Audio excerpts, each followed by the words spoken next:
Hello and welcome, Puentistas. We're so excited for an amazing workshop for you guys today. My name is Giselle Roberson, and I am representing today the Puente statewide office.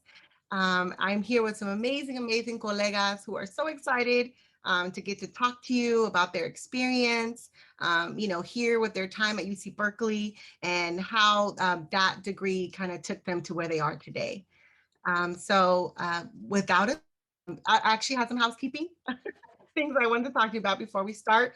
You may notice that we do not have a chat feature in this webinar, but we do have the Q&A. So anytime that anyone is speaking and you have some questions, please go ahead and put that in the Q&A for us, and we will get to them right after the panel. So any questions you have, we will get to them after you hear from our wonderful panel. So thank you again for being here with us today. So I wanted to start off by introducing to you Lupe Gallegos-Diaz.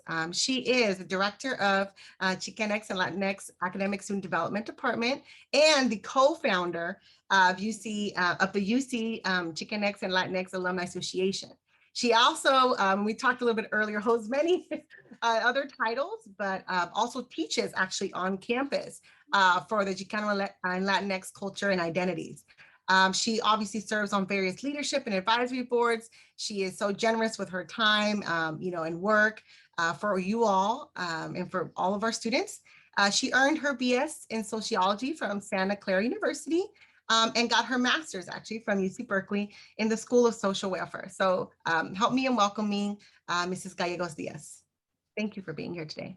Muchas gracias, Giselle, y también felicidades to all the panelists for being not only resilient, but brilliant alumni from UC Berkeley. So the golden osos, los osos dorados, thank you. So I first want to acknowledge, I'm in Berkeley. I want to do a little land recognition and acknowledgement. Part of the work that we do in higher education and education in general is also knowing our own history and her story and know where we're coming from and where we're at. And so I just want to saludarlos, bienvenidos to actually Ohlone land. That's where I'm at in Berkeley, in South Berkeley. And I'm very proud to be here. And I want to thank Giselle and all the Puente staff and all the alumni who are present and all of you who are now part of this gran familia and part of this gran comunidad to actually network with each other. So it's important to know who you are and where you're going. And part of your journey is to understand the role of education in your lives. So that's really important. Just a little bit about myself. I am also a first-generation low-income student. My parents only got a 5th grade education and my mom a 7th grade education, and also immigrants to this country. And who would have known that Lupe Gallegos Diaz was going to be at UC Berkeley leading the office that actually helps with retaining students. My job, I love my job, is helping with retention. What does that mean? A mí me pagan, they pay me to work with students, to have them complete their dreams. And I do whatever I can to make that happen. I connect you to people you need to know. I also talk to faculty, I talk to parents, I talk to little brothers and sisters. The whole point is to understand the role that you have once you receive an education, the importance not only of getting your education, but also reaching back and helping others. So today in Puente, having the career paths today webinar is so important because it's really about networking. It's about getting to know each other and helping each other as part of that journey that you're all starting as Puentistas. And I think, oh my God, what better name than Puentistas, right? Puentes. What do Puentes do? They connect people, they connect places, they connect journeys. So this is part of your journey of going from one end of this bridge to the other end of the bridge. And so Puente is actually your foundation that you're going to come to all the time, to come back over and over to help you with that bridge from going from one place to others. What does the bridge also do? It holds us, it sustains us. So guess what? All of you están en buenas manos. You are in great hands. So take advantage. So one of the things I tell you as I'm welcoming you into this space is to actually reach out, que no les dé pena, you know, say, necesito ayuda. Just, and you know what? All the alumni here, all the staff are ready to help you. And that's so, so important. But we actually have to remember that we are very privileged people right now, because not everybody in this world gets an education. So it is also our responsibility to give back. And in the Native American indigenous communities, helping is part of our own historical and history that we have of giving back. So as newcomers, as high school students coming to Berkeley or to any of the UCs, it is our responsibility to do that for each other. And as I learn, I continue to learn. I've been on Berkeley for a long time, but I still learn. I learn from my students, I learn from the community, and I learn from the faculty.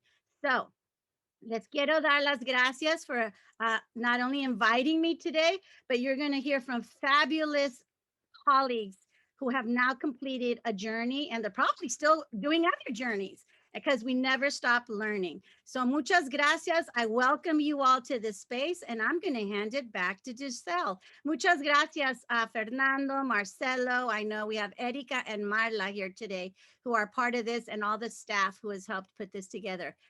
Bienvenidos, están en buenas manos, y aquí los veo en UC Berkeley or any of the UCs. Giselle, back to you. Thank you so much, Mrs. Gallegos-Diaz, for that invigorating welcome.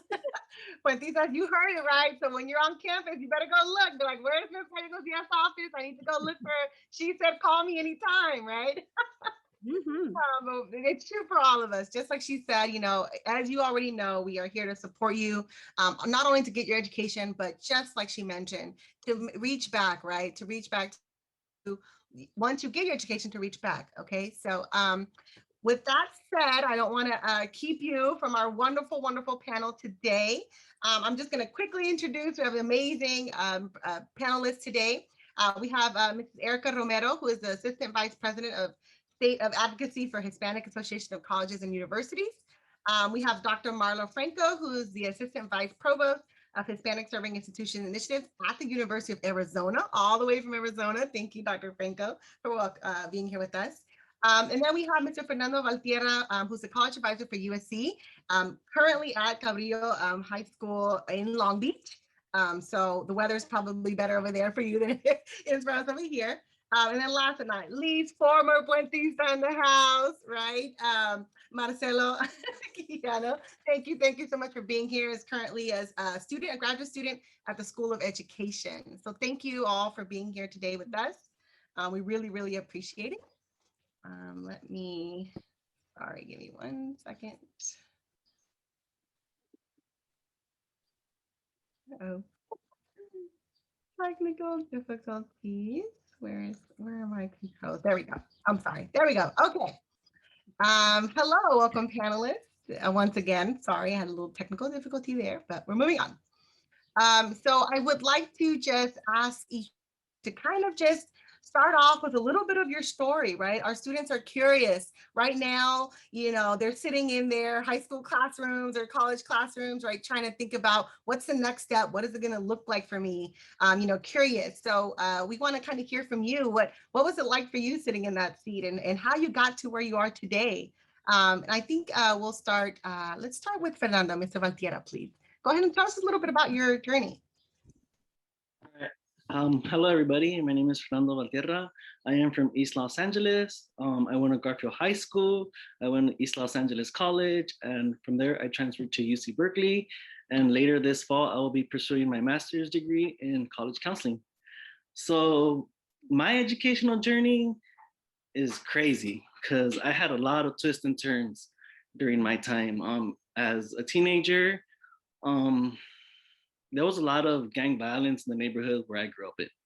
And a lot of my friends that I grew up with went to prison.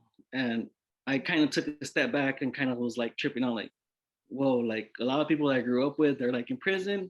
Like, what do I do? Like, I kind of like didn't have no direction to stay in school at that time. So I dropped out of high school. I worked at FedEx for 6 years, realized I wasn't gonna move anywhere. I didn't have an education. So I went back to adult school. I got my GED. I got into ELAC. As soon as I got into East Los Angeles College, I met with Carlos Centeno. He's our advisor for Puente, and everything just took off from there. He told me to apply for a couple internships. I ended up getting a job at the transfer center, became really knowledgeable about the transfer process, and I transferred to UC Berkeley. And then from UC Berkeley, I started working for the Berkeley Transfer Student Center, and I worked for SSS too. So I worked under Lorena. Very great experience for me, and I'm happy to say that I am still pursuing my educational journey. It's just a lot of twists and turns. We understand that we have a lot of obstacles, especially when we come from low class communities or low income communities. So yeah, it's just, you're never gonna be on a straight path. There's always gonna be obstacles and things and barriers, but because you all are Puentistas, we all are family, and we're all gonna help you push through these obstacles. Do I popcorn it over to Marcelo? Excuse me. Thanks so much, Fernando. So, hi everyone. My name is Marcelo. I am originally from Anaheim, Puente. So I graduated from Anaheim High School. My academic journey, thankfully, hasn't been like the most tumultuous. It's been busy but really good. So for me, I am actually an immigrant from El Salvador. So I came here at the age of 7, and a lot of the narrative that floats when you're an immigrant to this country is like, you have to get educated. You have to help the family get to a better place than where we are currently. And so for myself, I came in already with that mentality of like, I'm gonna go to college. I'm gonna go to college. And in my family, that's a very big thing because most of my cousins, when they made it to college, they actually dropped out. So, you know, I'm actually one of the first people in my family to actually get a college education here in the United States, at least. So uh, in high school, I was very involved. I like to call myself an opportunistic person. I really like to get involved in everything that I can get my hands on because it creates an experience. That for me is what kind of set me up for being a student at Cal. So at Cal, I was involved in academics, in research, in extracurriculars. So for me, the academic journey is just very heavily involved in the campus community. Um, but yeah, I don't know if there's much else to describe without like, giving away my answers for other questions moving forward. So I'll go ahead and just leave it at that for now, but I'll go ahead and popcorn it to Ms. Romero. Thank you. So I am the daughter of Mexican immigrants. My family is from Guadalajara, and I actually spoke Spanish before I spoke English, and I lived in Mexico as a child from when I was 10 to when I was 12. And I grew up in East Oakland, so just down the BART station from UC Berkeley, and I actually took BART in to Berkeley. It was my commuter campus. I always joke they're worst commuter campuses to have, but it literally was. I will be honest, Berkeley was not going to be my first choice. I wanted to get away from my parents, and yes, Mom's sitting right here laughing at me, but I wanted to go further away, and I ended up going to Berkeley, and honestly, I bleed blue and gold. I love my alma mater. Berkeley was a great choice for me. And so I ended up, I hate to admit this, but I think it's important to admit your failures. I failed my entire sophomore year at Cal. It turns out you cannot campaign and go to school full time, who knew? And so I switched majors to political science, which as it turns out ended up working out beautifully because I ended up with a career in public policy.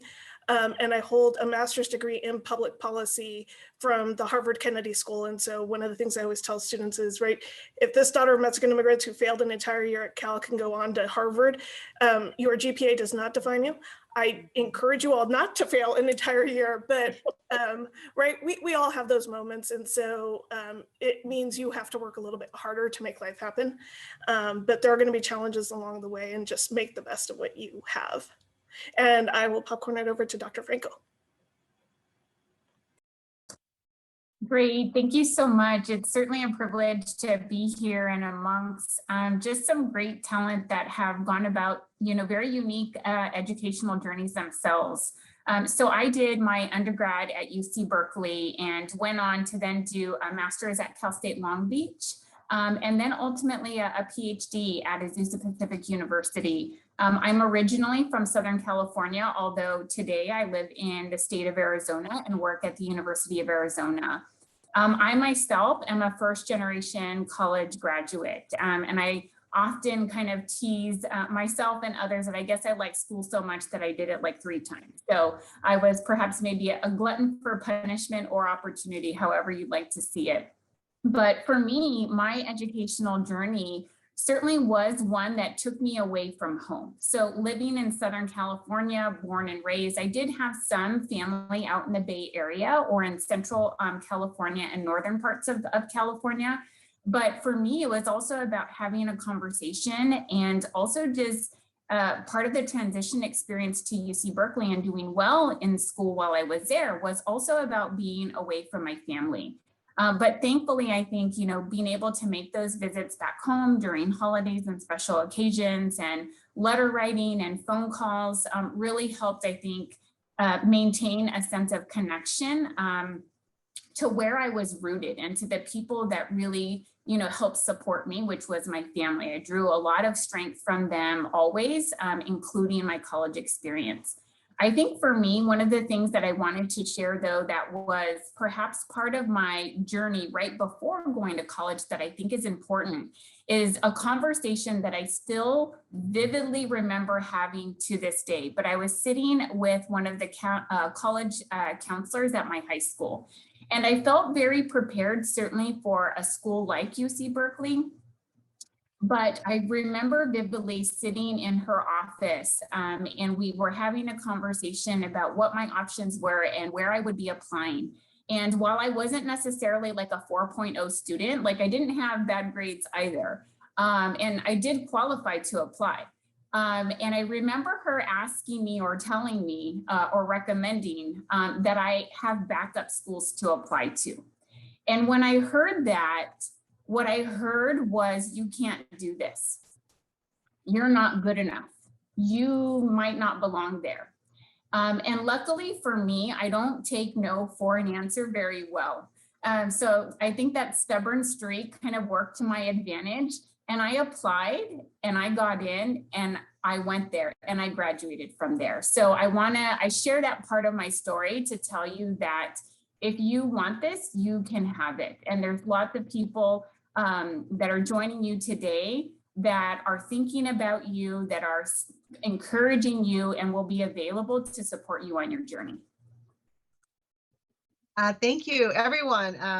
We all kind of echo the same message, right? We are here to support you. Please, if you need help, reach out. And also believe in yourself. Don't let anybody tell you no. Don't let anybody tell you this is not the space for you and you don't belong here, because it's not true. I just wanted to give you a quick reminder. Any comments or questions, make sure you put in the Q&A. I don't see that many right now. And I know you're not shy, Puentistas. Come on. I know you guys are not shy. Siempre andan chismeando. So come on, go ahead and put any comments and questions in the Q&A. And then I'm going to move on to the next question. And this one is going to start with you, Fernando, specifically because you took a kind of non-traditional route, right, through the community college transfer. What did you do to kind of stand out? Do you feel like when you applied to transfer to UC Berkeley, what do you feel kind of set you apart from other transfer students? I joined Puente. For me, plain and simple, as soon as I connected with a professor of color who kind of understood my background, kind of understood where I was coming from, he just gave me the support that I needed, that extra push that I needed for me to be able to be successful. He directed me to the transfer center. He said, look, apply for this internship. Nothing could go wrong. If it's a no, hey, it's a no. I applied. I did really well on that interview. I didn't get the internship. However, right after the internship, she was so impressed with me, the director, she offered me a job for the center.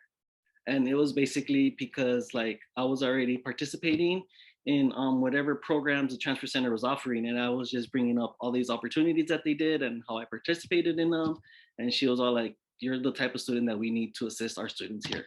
So I was very stoked. I was able to get a job there, and that also prepared me to become more knowledgeable about the transfer process, about the UC application, about the Cal State application, about the common applications if students are interested in applying to private universities. So I became a leader amongst my campus.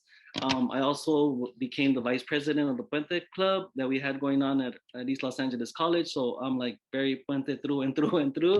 I'm here to support you all. That's why I keep on coming back. As they say, once a Puentista, always a Puentista. So basically for me, straight up was just, I joined Puente and I just excelled at it. That's amazing. Thank you. And then what about you, Mrs. Romero? What do you feel like you did to really stand out? So when you applied to UC Berkeley, what do you think kind of set you apart? So I will say, and I saw a question in the box, my GPA weighted was above a 4.0.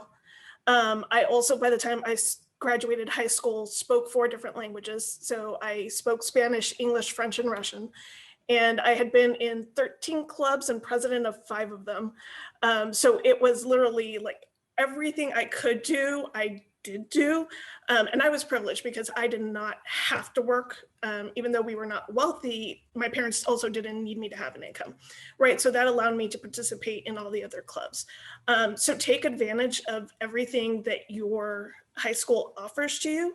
I took every AP class. To this day, my ulcer is named after my physics professor, right? Math is not my thing. And I still did it anyways. I went to every single tutoring session they offered.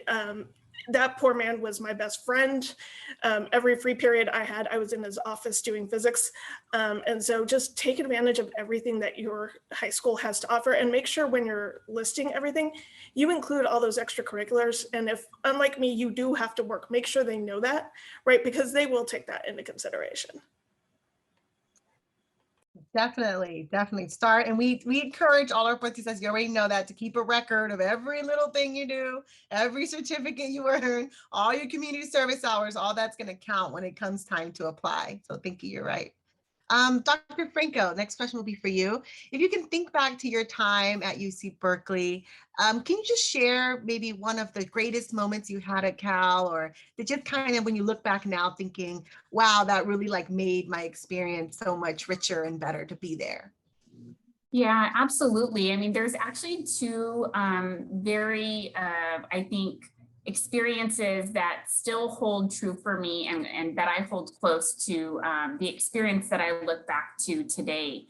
And one of them was my friend group that I established that really, I think, helped me feel like I had a little bit of home away from home.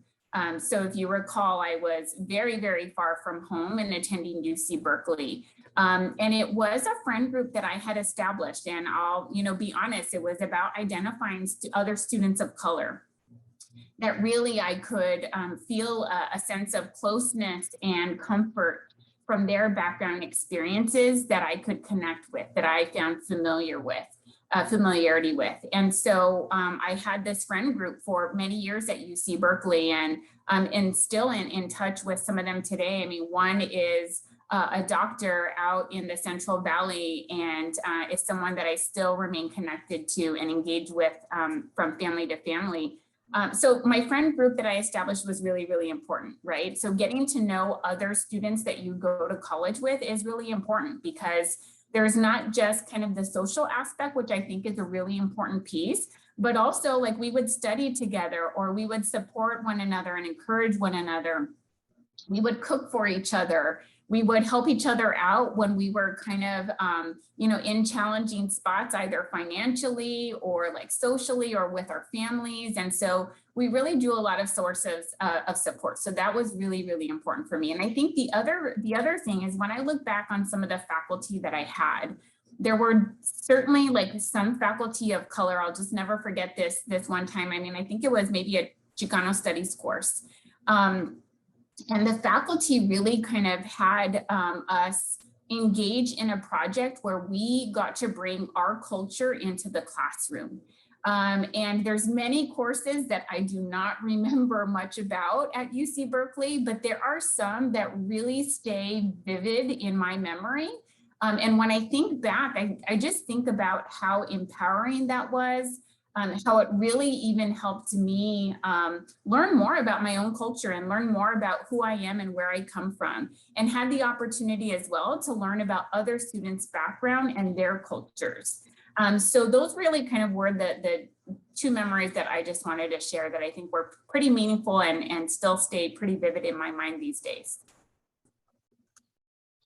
Yes, definitely being able to express in, you know, your own culture, right? In this, in the educational, you know, setting is always so empowering. So I agree. I want to ask this question of Mr. Quijano, please. Oh, sorry, Quijano.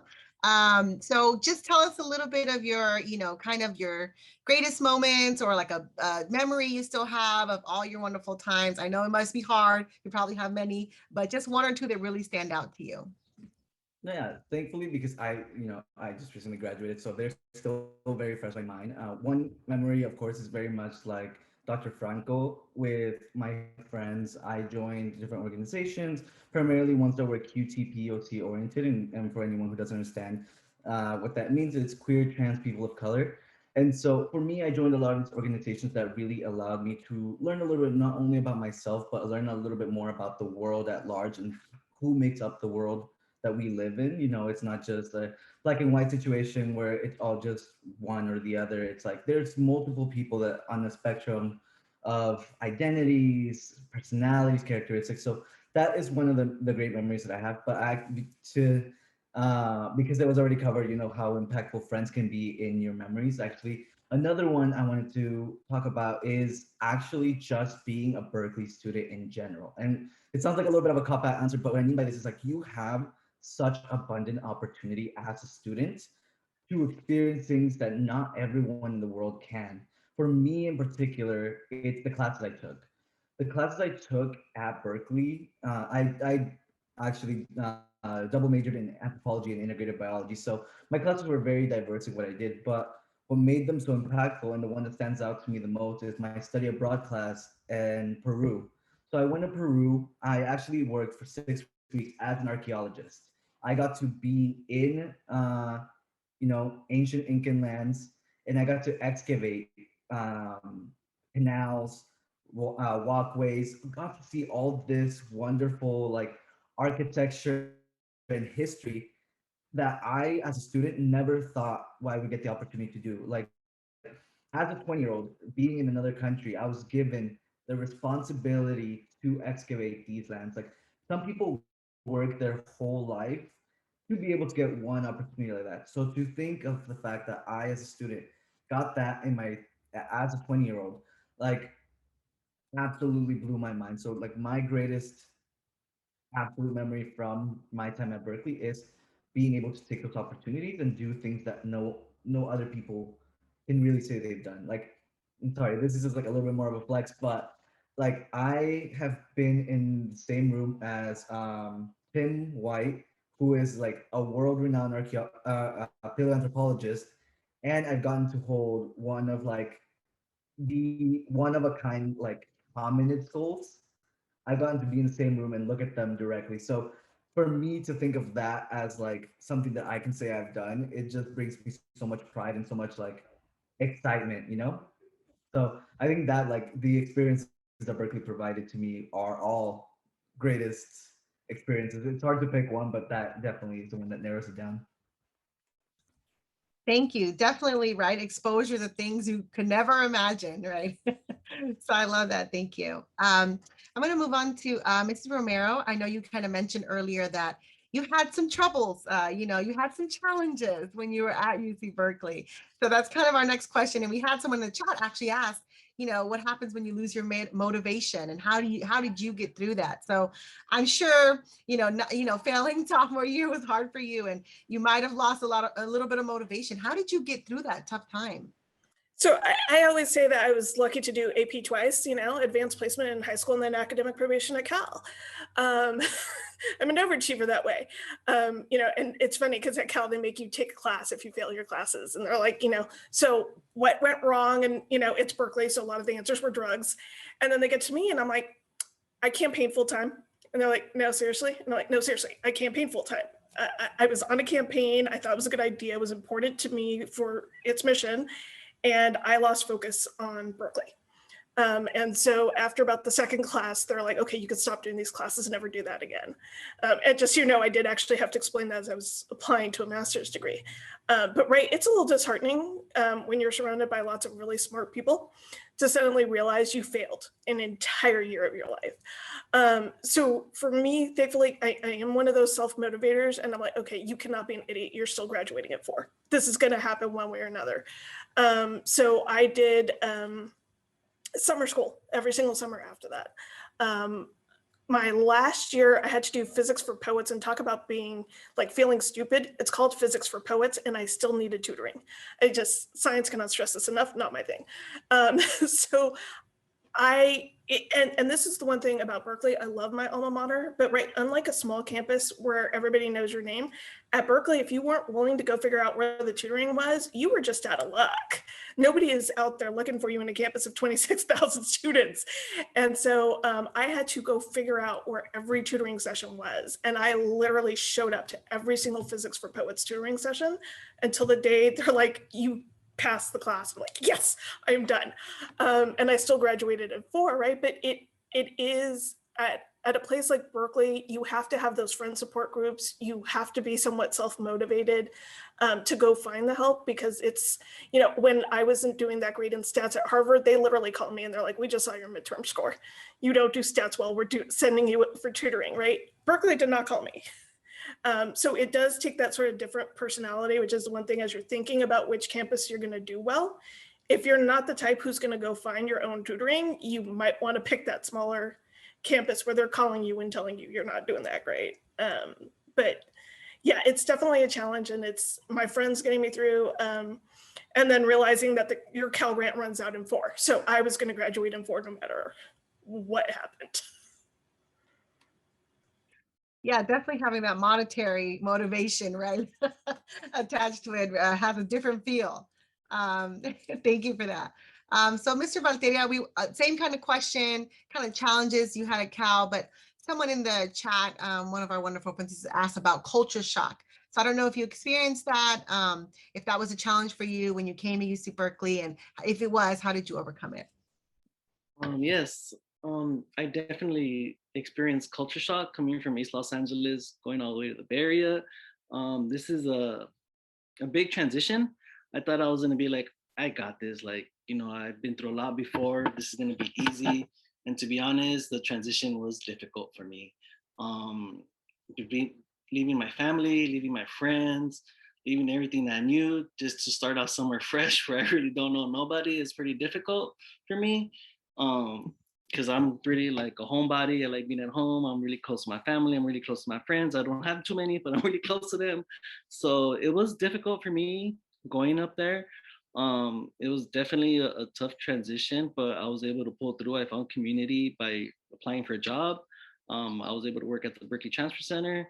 I was able to work for student support services as well too. I started making connections with students, even though they kind of see me as kind of like a worker, like I know everything. I was able still to make connections with a lot of students that were coming into the offices, and a lot of students that were coming into the offices as well too. We were in the same classroom as well too. So we would start talking during class. We would create study groups. So it was difficult, just the transition of getting into Berkeley. And also too, I want to touch on culture shock. Not everybody looks like yourself when you get to a place like UC Berkeley. People that do look like you, they're gonna be working at UC Berkeley. They're gonna be working on landscaping. They're gonna be working in the dining rooms. I mean, not the dining rooms, in the dining halls, I'm gonna say. So it's really an experience being at Berkeley. You understand the privilege that you do have to go to such an institution, but at the same time too, you gotta kind of take a step back and realize that there's not enough of us in that institution as well too.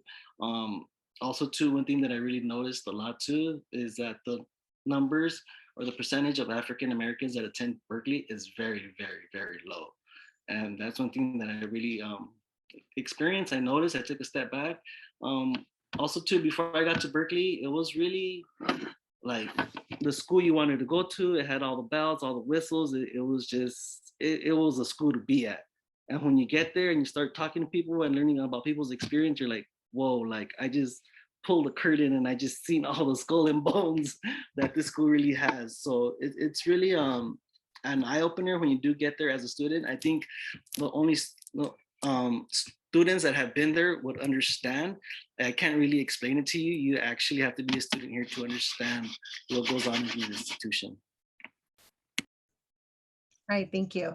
And just before we do our closing remarks, I want to answer some questions from the Q&A, and it's actually one specifically for you, Mr. Valtierra. And it says, what class to take? I think it was from the comment earlier about your journey, right, your educational journey. You mentioned a class you took that helped you kind of take a leadership role. Do you remember what class that was? You probably don't, but just in case someone in the audience wants to know. It was basically my English classes in Puente, and in my Puente classes, I had a cohort that we took all of our English classes together.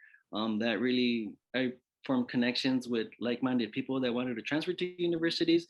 It was pretty cool because we all, it's like, to me, it was like high school again. We all started together at the community college, but yet we all spread out at different universities throughout the state, which is pretty like interesting because we still maintain that network. We still maintain that connection.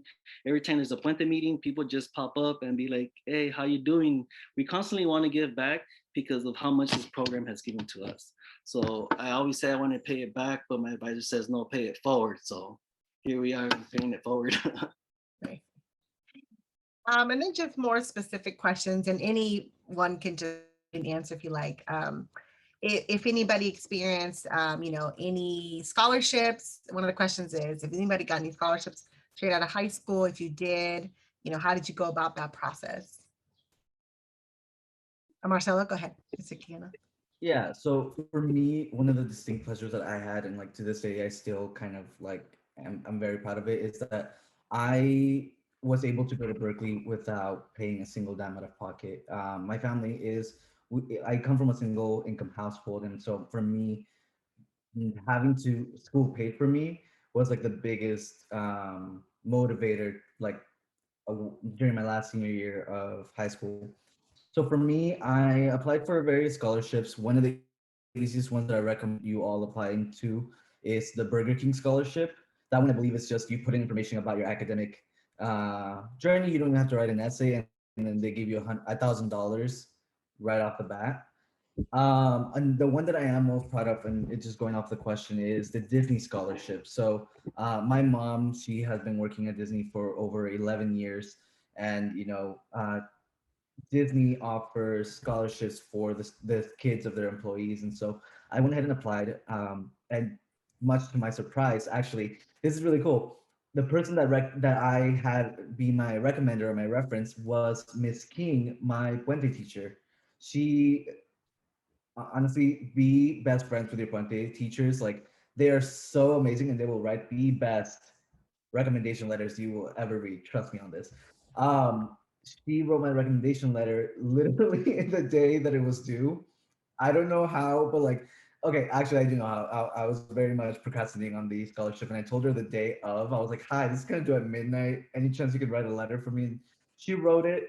Both of us were very scared, but at the end, I actually ended up receiving the scholarship, which gave me $20,000 over the 4 years that I was there, and I was among the 100 selected worldwide. So this is including all Disneyland resorts. So honestly, the way I went about looking for scholarships, just ask your counselors, ask during programs, like during your clubs.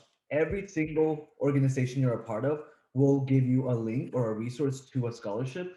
Just apply for it. Like, you have no idea how many organizations are willing to give money to students like yourselves who are dedicated, motivated, and really hardworking. Like, you just have to look for those opportunities and apply. Don't even get scared. Like, sometimes we're like, what if I don't get it? Just submit an application, because you could submit one the day before and look at that.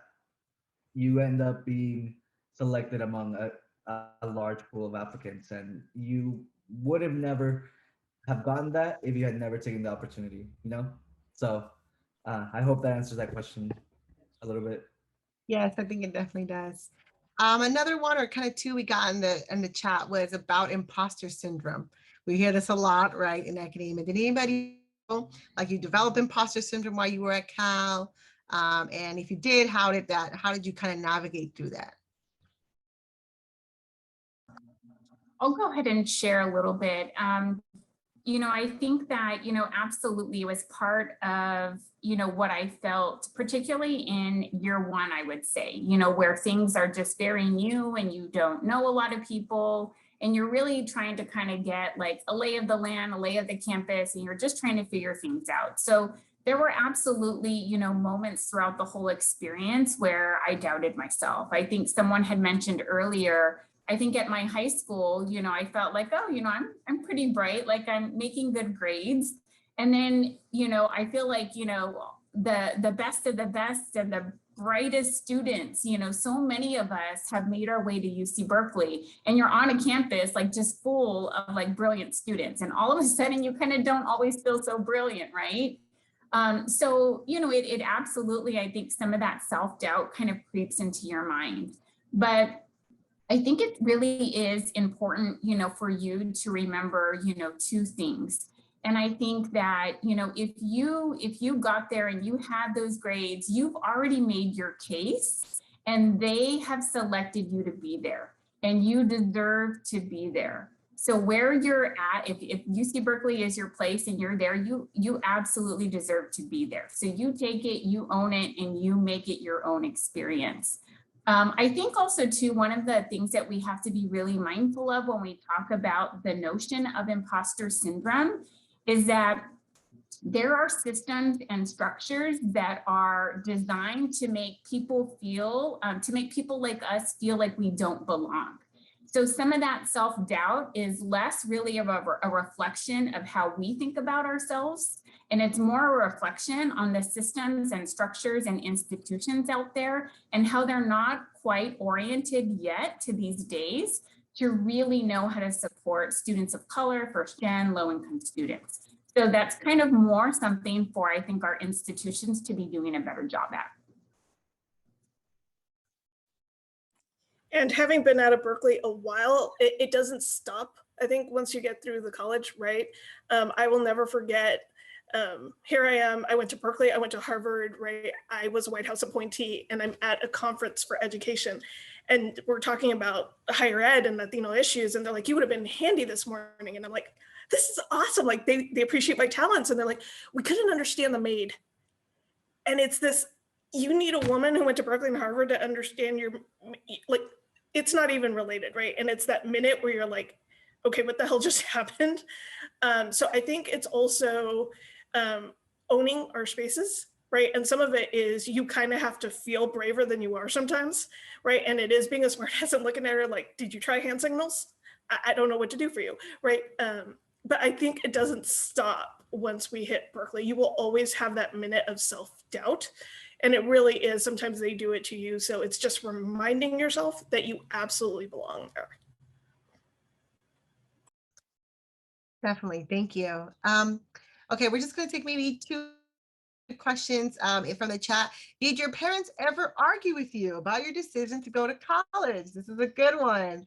We know sometimes, especially for first generation students like our Puentistas, it is a family decision sometimes. Sometimes, right, you have to sit down at the kitchen table and kind of hash out where, where your family sometimes doesn't want you to go too far, or they don't want, things like that. So did anyone have that kitchen table conversation with their parents? They want to share how that went? Sure. So mine was an undergrad because, right, I took BART to school, so that was easy. It was when I applied to graduate school and my mom's like, Mia, you can go to Berkeley again and you can live at home. And I'm like, and that is why I'm applying nowhere near home. And she's like, no, but seriously. And I'm like, no, but seriously, I'm not applying anywhere near home. And so I literally did not apply within a 100-mile radius of the house. And it was that awkward conversation. But it was, I wanted to experience something different, and you don't get much further away than Massachusetts. And talk about culture shock being on a Harvard campus where your classmates the heir to Eli Lilly, and you're like, okay. But it was important for me to get away, and I think it was also older because it was grad school. It was an easier conversation to say, yeah, no, I'm paying for it. I'll be back in a few years. Yeah, definitely. Go ahead, Mr. Quijano. Yeah, I love this question so much. Fortunately for me, like I didn't have the argument about moving away from home because SoCal, NorCal, that's a pretty big distance. The argument I had with my parents was with what I was studying. So, like I mentioned earlier, I double majored in integrated bio and anthropology. The biggest question that I constantly got asked every single time I came home is, so how are you gonna make money with that? Are you sure you're pursuing the right career? So, a lot of the fighting that I did with my parents was trying to defend my position on why I was studying something I was passionate about. With a lot of families, especially with Latin families, the big thing that we all know is like there is money in medicine, law, and God knows being a business owner. There you go. So that's all our parents really know about, what makes people successful and rich here in this country. What they don't know is that there's actually so much power and so much that needs to be done in other fields, like in understanding our social cultural perspectives, understanding our research on like sciences that go beyond the medical field. Like there is so much that can be done, especially as a student from Berkeley. Like your degree will carry a lot of like notoriety to it, and whatever you end up doing, make sure that you're doing something you love. Like it can be easy to fall into that pressure of, oh, you have to do this because you have to make money. It's like you can make money in any field realistically. You just have to find the right opportunity for you and do what you love, because when you're doing what you love and you're making money for it, you're not really working. That's what I think I always describe as the difference between a job and a career. It's like a job is something that you wake up and you're like, you have to go do. A career is something that you love and then you get paid for it. So you're not really working. And so um, I know like everyone here can talk about like the work that they've done because they've been so passionate about it. They don't feel like they worked a day in their life. Like I don't know. All I know is you're gonna have the argument with your parents, especially if you pick like a major if that is not within their this will make you money like chart. But trust me, defend it all the way because in the end you're gonna love what you do uh in the future.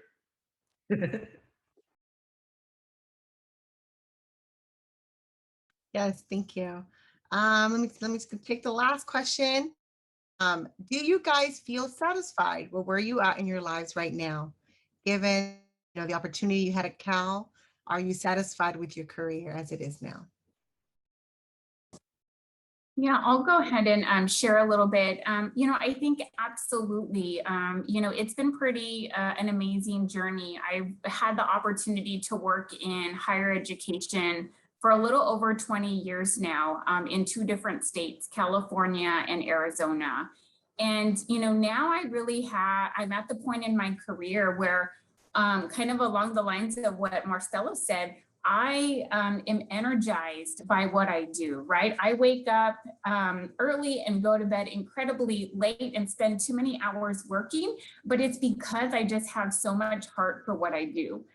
So I feel very fortunate to be able to do that. And I think that it is kind of perhaps maybe a slow and steady pace though throughout your career, throughout your college experiences, throughout your higher education experiences, really taking those moments to get new experiences that help kind of shape your understanding of what's really going to drive you, right, when it comes to your career.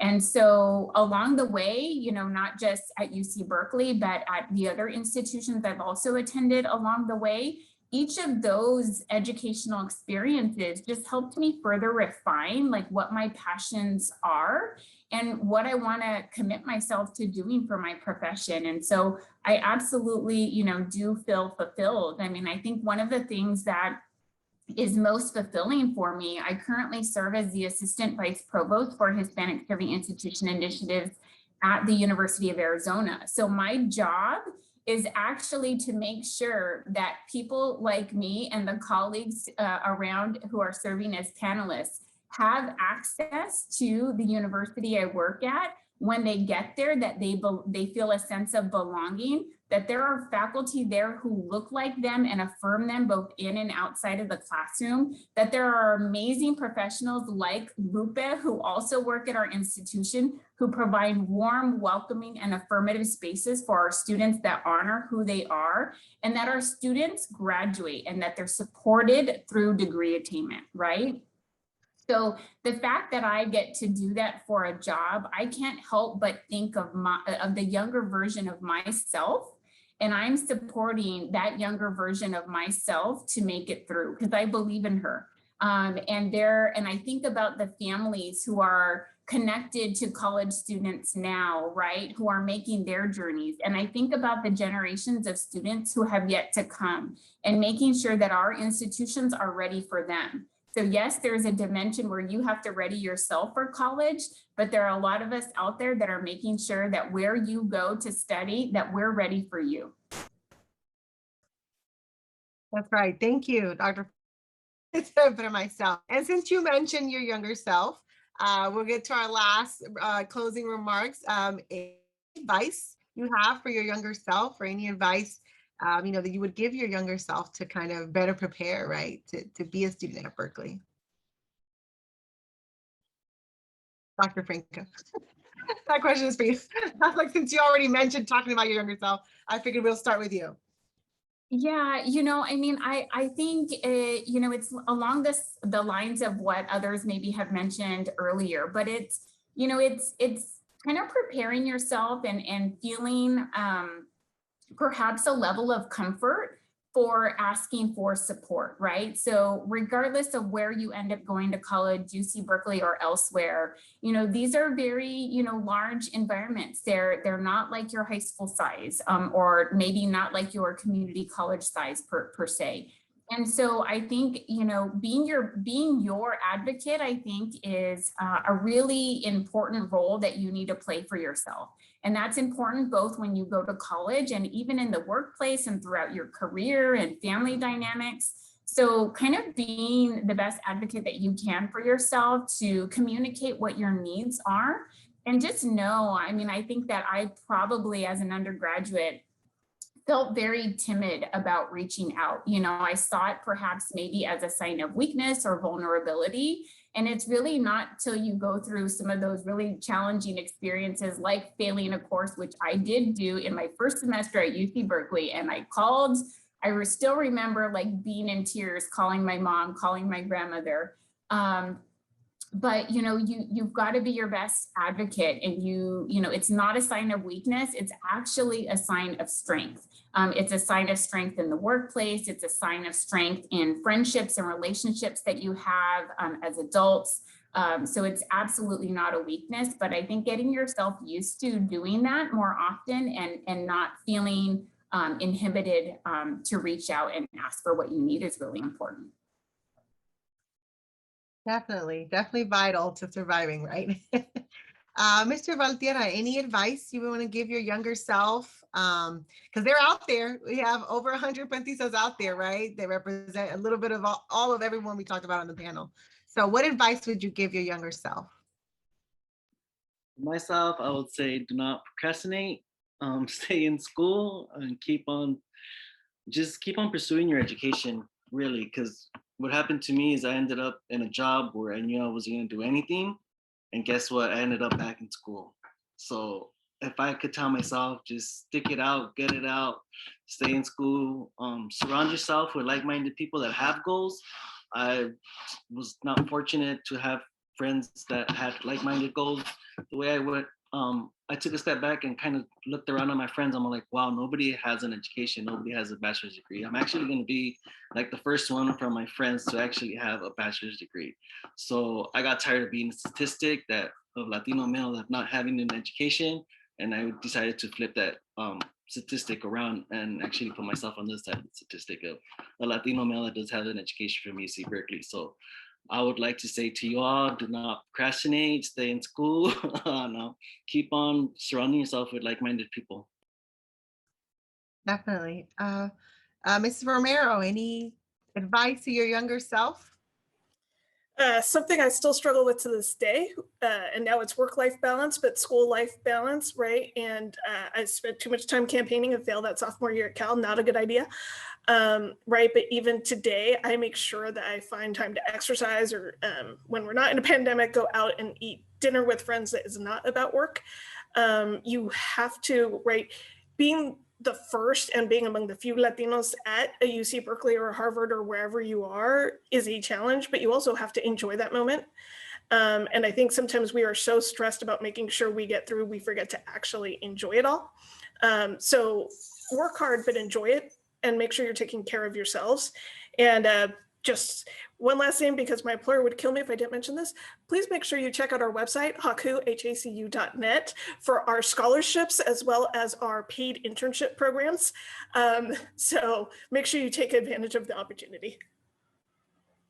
Awesome, thank you. And we will send that information out in our follow-up email, Ms. Romero, of course. That's for all the panelists. If you anything you want me to send them, we will send all of our Puentistas out after the event. Last but not least, Mr. Quijano, advice to your younger self. You know, what would you do to prepare yourself kind of to be ready, or a little bit ready for college? Yeah, so my biggest advice to myself and to everyone here is, one, put your fears aside, and two, understand your worth. What I mean by this is put your fears aside. You know, we all have fears. We're all afraid to put ourselves out there. One of the big things is, like, for example, with college essays, we hate talking about ourselves because we feel like we're bragging. Don't feel like you are bragging. Understand who you are and what you're worth. Like, that is a big, like, I feel like we all are inherently unique. We come from different backgrounds, we come from different areas, and you know, we hold an inherent value of what we can contribute to these colleges and universities. We all are intelligent, we all are hardworking. The big thing is, don't let your fears get in the way, and just take that opportunity, because one opportunity will open the way for you in ways that you cannot imagine.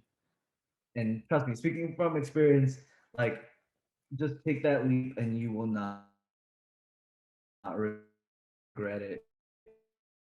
So that's, especially in high school, when you're like in an even playing field, you know, like everyone in your, you know, everyone, you've been studying together, you kind of know where you all are in terms of education. Once you get to college, you're in a bigger pool and people come from various different backgrounds. Don't let that discourage you, because it doesn't matter how much training, how much experience someone else in another school had. You have always been working hard to get to where you are. Don't let their success kind of scare you from having your own success. So, yeah, that would be my piece of advice. Thank you. Great advice from all of you. And that kind of brings us to a close to our webinar. I just, on behalf of the Puente statewide office and our 3,000 plus Puente students and 137 live Puente students right now in the webinar, we just want to thank each and every one of you, our panelists, from the bottom of our hearts. Mil gracias for sharing your wisdom and your insight. I thank you for answering all those questions. You know, I'm sure that our students are going to be emailing us tomorrow, like, oh, I want to know more about this or that. So I'll make sure to get some of those questions out to you if they come. So thank you again from the bottom of our hearts for being here and sharing your expertise with our students. And then for my Puentistas live with us here today, I just want to echo and kind of summarize everything all of our panelists said today. You know, just never forget that you are part of a bigger familia. Never forget that there is someone out there that you can talk to that will support you. Like Ms. Gallegos-Diaz, take a picture of her face. No, I'm just kidding. Well, actually, just you have it on your phone and look for her. And I'm just actually, I just want to thank the panelists also, and also to remind everybody that the Chicanx Latinx Student Development Office is there for all the Puentistas and students. And there are scholarships coming up that you'll all get that information from Giselle. But I do want to thank panelists. Muchas gracias. And estamos en familia y están en buenas manos. So felicidades. And there will be a Tuesday transfer for those students who did get accepted to UC Berkeley. We're doing a navigating Cal from a Chicano Latino perspective for transfers. I'll give that information to Giselle. So también. Yes, Gracias. yes, of course. So this is being recorded, but I will send out to all the participants, all the Puentistas, all of the information that was shared today, but also any additional information from the panelists that they want you to know about. And on that note, thank you for being with us here on this Friday afternoon. Once a Puentista, always a Puentista. We love you and take care. Bye-bye.